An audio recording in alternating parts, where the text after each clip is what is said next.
The Solar Podcast is brought to you by Continental Energy Solutions. I'm Tim Montague, your host. Today on the Solar Podcast, speeding the energy transition, making solar permitting much easier. My guest today is Dr. Beccca Jones-Albertus. She is the director of the Solar Energy Technologies Office at the Department of Energy. Welcome to the show. Thanks so much, Tim. Delighted to be here. So excited to talk about SolarApp Plus, which is a tool that the National Renewable Energy Laboratory has been developing for the past several years in collaboration with industry and SEIA, the Solar Energy Industries Association. This is truly a collaborative effort, and we are going to get into what is SolarApp and why does it matter to authorities having jurisdiction, the AHJs that solar installers have to work with in order to install solar projects on rooftops across America. And just so our listeners know, we now have 3 million rooftop installations of solar PV in the United States. And just in the last 2 years, 1 million installations. Solar is literally on fire, and it is the fastest growing source of new energy in the world, bar none.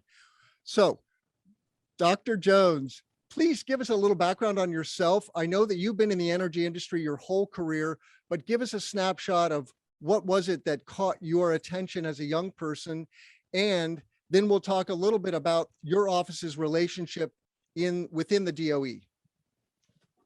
Yes, thanks. So even as a child and in grade school, learning about the challenges facing our environment got me really, really excited to spend my career tackling those issues. And as I learned more about solar energy, I got really, really excited about solar energy technology.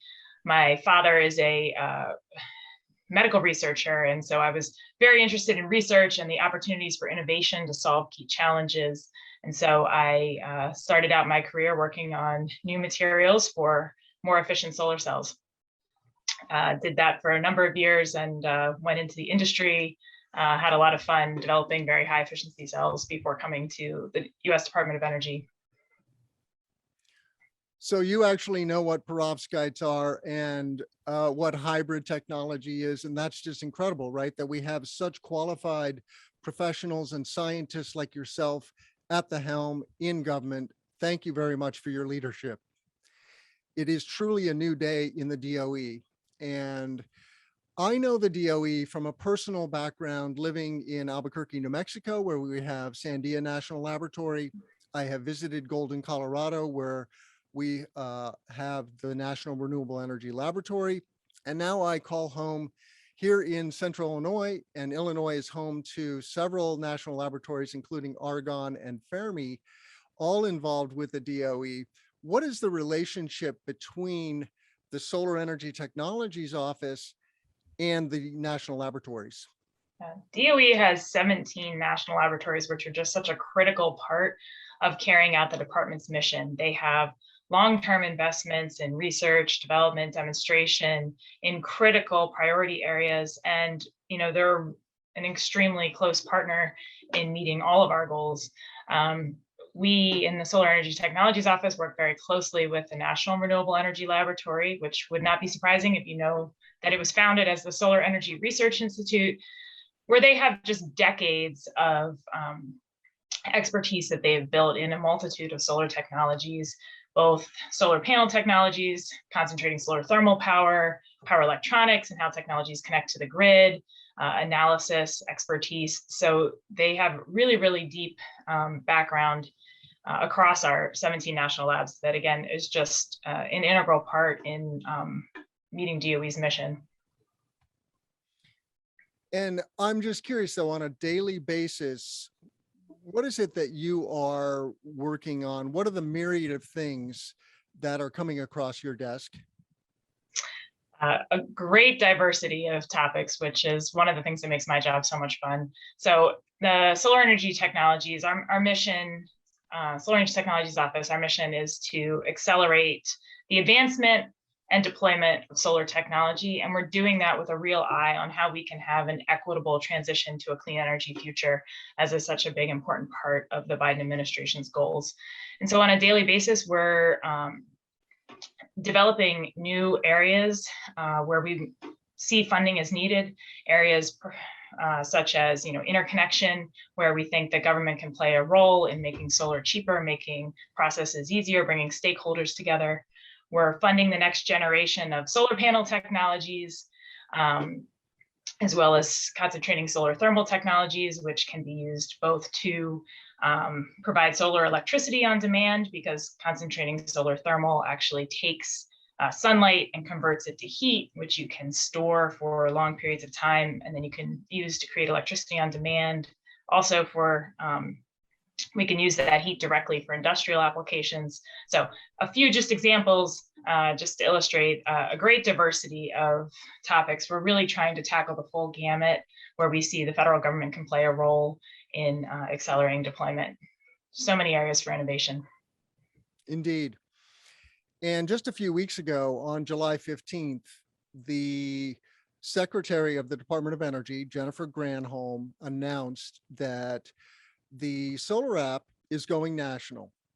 And this is so exciting for our industry. I am just jumping up and down for joy, because what this means is that we are going to, on a national scale now, make a concerted effort to reduce the soft costs of solar, which are upwards of a third of the cost of an installation. And if our listeners don't know, solar is relatively expensive in the United States compared to some of our peers like Germany and Australia. Literally, and these are not cheap countries, right? Germany is a a very developed and expensive place in the world. But solar is upwards of 30% cheaper for consumers to install on their roof in Germany, and the same goes in Australia. And one of the things that we've realized in the United States is that has to do with the soft cost. And so SolarApp, and I will put the website on screen here in just a minute, but SolarApp is one key way that we are going to really zoom in and reduce those soft costs. So give our listeners a little background on the initiative. How old is SolarApp, and why is it now going national? Yeah, so SolarApp is a free online tool that the National Renewable Energy Laboratory has been developing with a great partnership with the solar industry. And it's a tool for local governments to receive and process solar permits automatically, and in many cases to approve those permits instantly. SolarApp is really exciting because it provides a single interface for installers to use, which gets closer to standardized processes. More efficient processes should make things faster and cheaper. And then for local governments, can reduce workload significantly. And all of these things drive the soft costs. We think of the soft costs as kind of the people-related costs of installing solar. So that's everything from zoning and siting to project development to permitting to interconnection. And what we hear from the solar industry is that these permitting costs are such a huge fraction of their costs and their cost structure for residential solar. And that's what SolarApp is directly aiming to reduce. You mentioned soft costs being up to a third of systems. That's actually for large scale systems. For residential systems, they can be even larger. They can be 2/3 of the costs. And so we think we can make a huge dent in the costs of solar by having more streamlined processes like SolarApp. Lowering the cost of solar is vital, because what it means is shortening the payback period for consumers and business owners who want to solarize their homes and buildings. If we don't have cheaper solar, this is a barrier to entry. Many times, and this is why things like policy are so important on a statewide basis or on a state-by-state basis. Here in Illinois, for example, if we don't have incentives, the payback period for rooftop solar is 10 to 15 years. Luckily, we do have some really good legislation that is fueling incentives to give us a 4 to 6 year payback period, and that gets consumers' attention. So let's talk more about SolarApp. Who are the target audience for SolarApp? The SolarApp is a platform that would be used by two different pieces and players in solar installation. So it's used by local governments on one end, who can receive applications for new permits through that system and automatically approve and review those that need review. And then on the other side, solar installers will be using SolarApp, and for them, they'll be then able to use one single platform, whether they're doing an installation in city A or town B, can be the same platform, which can streamline their processes significantly. And if I am an authority having jurisdiction, as we were talking in the pre-show, I'm spread thin. I am struggling with resources, with people power to process permits, all kinds of construction permits. Why do I want to consider adopting this tool? First, I think one thing that's really important for local governments is that increasing rooftop solar installations, which is the overall goal of SolarApp, that can be a big part of meeting their climate, their economic, and their social goals. Talking about climate, we're working hard to meet the president's goal of decarbonizing our electricity system in the next 15 years. To do that, we expect we have to add about 1,000 gigawatts. We get to about 1,000 gigawatts of solar from just 100 gigawatts today in the next 14 years. So we want to install 10 times more solar than we have today. And solar on residential rooftops can be a huge part of that. It can be a huge part of individual local governments meeting their own climate and clean energy goals that they have set. Today, about 20% of the installations of solar that we have are on residential homes. And tools like SolarApp that make it faster and easier to install solar can make this number grow. And as this number grows, it brings also key opportunities for increasing jobs and enhancing energy resilience, two other things that I think are really important to local governments. You get about 20,000 jobs for every gigawatt of residential and commercial solar that's installed today. And when solar installations include energy storage, they offer homeowners opportunities to have power even when the grid goes down. So there's a number of goals, I think, that are really well tied in with the goals of many local governments. But specifically on SolarApp, local governments, so that's what I mean are counties, towns, and cities that are issuing permits to homeowners who want to install PV. For SolarApp, it's aiming to make their lives easier and easier for the building department, the permitting staff. Not only is it free for them to use, although it will take staff time for them to implement, it'll automate and accelerate permit review.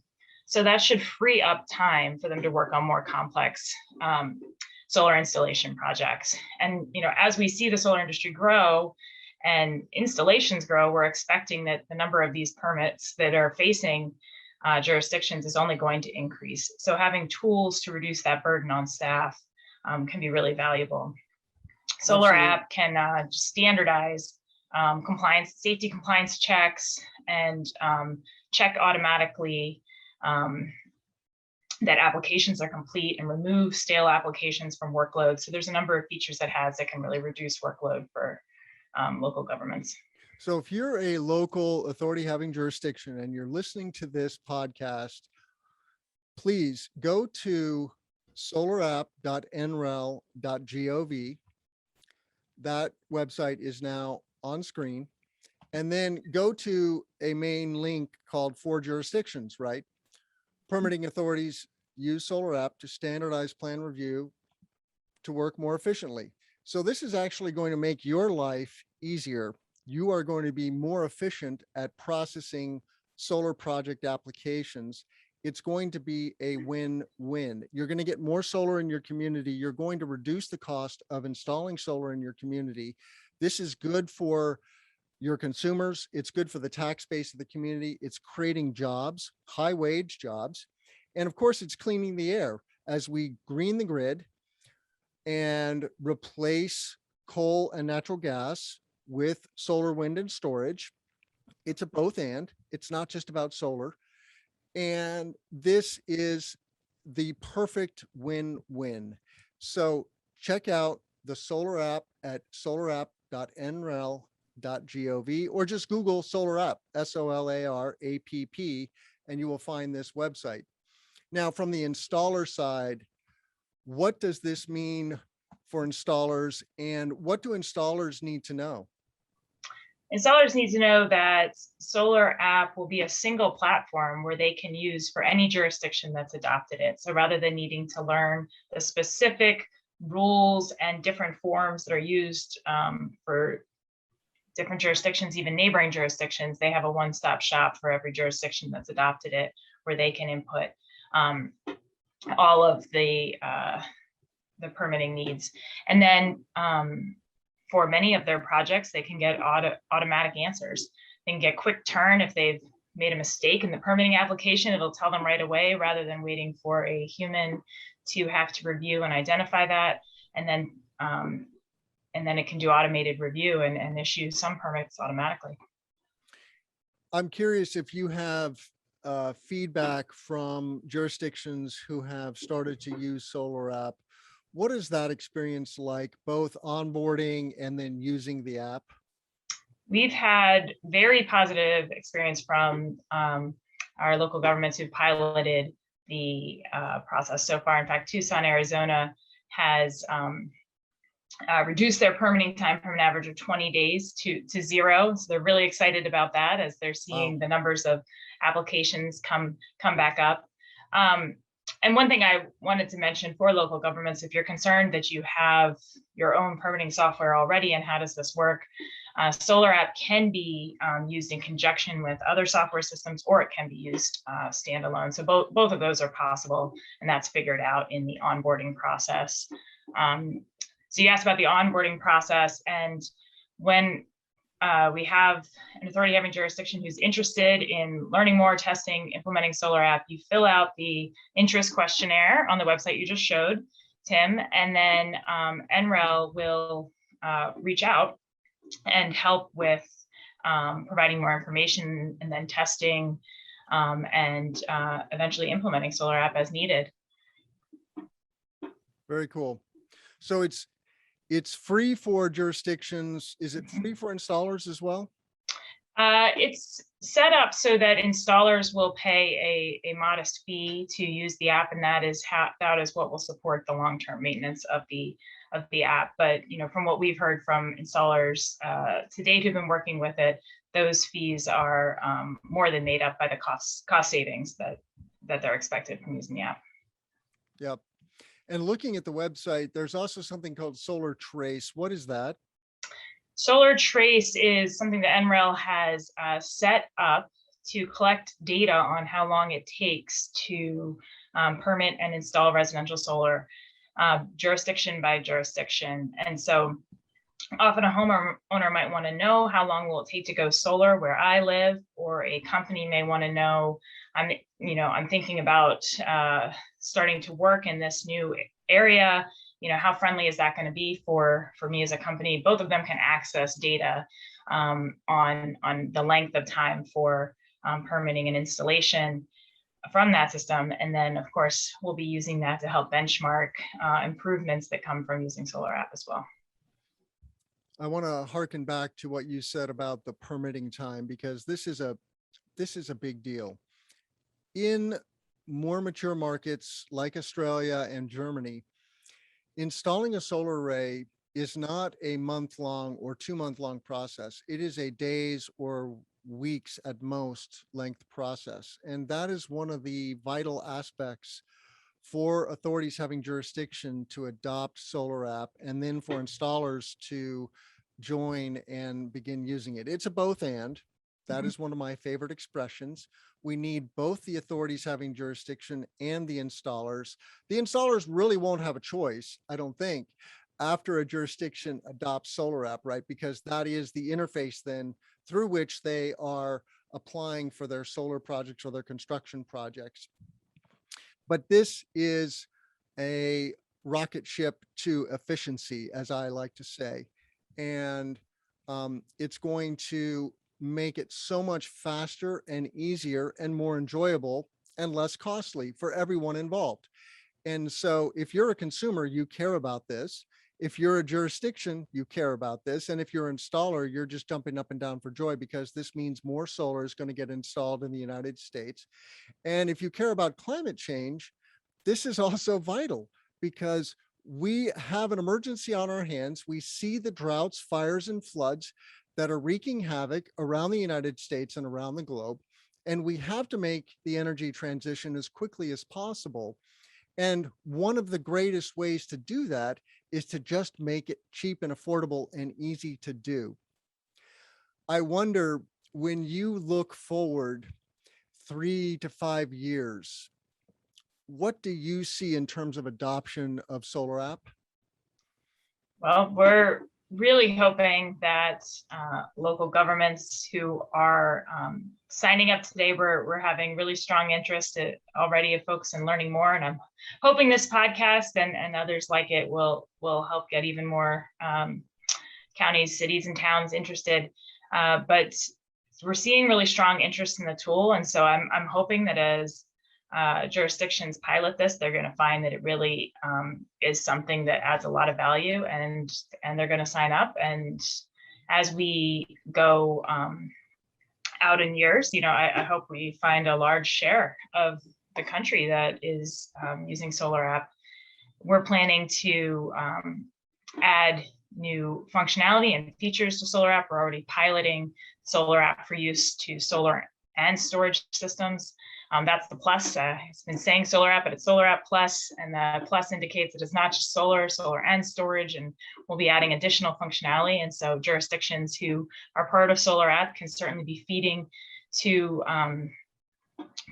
the process what functionality they need going forward. Today, SolarApp is set up for jurisdictions who have the 2017 NEC code and 2018 building codes. And so it's not yet set up to work for all jurisdictions. And hopefully in 3 to 5 years, it'll be at a place where, most jurisdictions in the country can adopt it and are excited to do so. Very good. I want to broaden and step back for a little bit on the energy landscape. First of all, I forgot to mention in the opening that if you're curious about Beccca Jones-Albertus's background, please check out the Freeing Energy podcast. She did a wonderful interview with Bill Nussey, and she talks a lot more about her background. She has a PhD and undergrad at Princeton. Where did you do your PhD? University of California, Berkeley. Okay, at Cal. And so you are truly a credentialed professional in our industry. You worked in the solar industry early in your career. You have direct industry experience. So check out the Bill Nussey interview on Freeing Energy. I want to make one other quick announcement, and then we'll talk a little more about SolarApp and the DOE. Here in Illinois, we have an organization called ISEA, the Illinois Solar Energy Association, that is spearheading bringing the SolarApp to all of the authorities having jurisdiction throughout Illinois. And if you just go to illinoissolar.org, okay, and I'm going to put that on screen, illinoissolar.org, that is our state Solar Energy Association. So if you're working in the solar energy industry in Illinois, you need to know about this.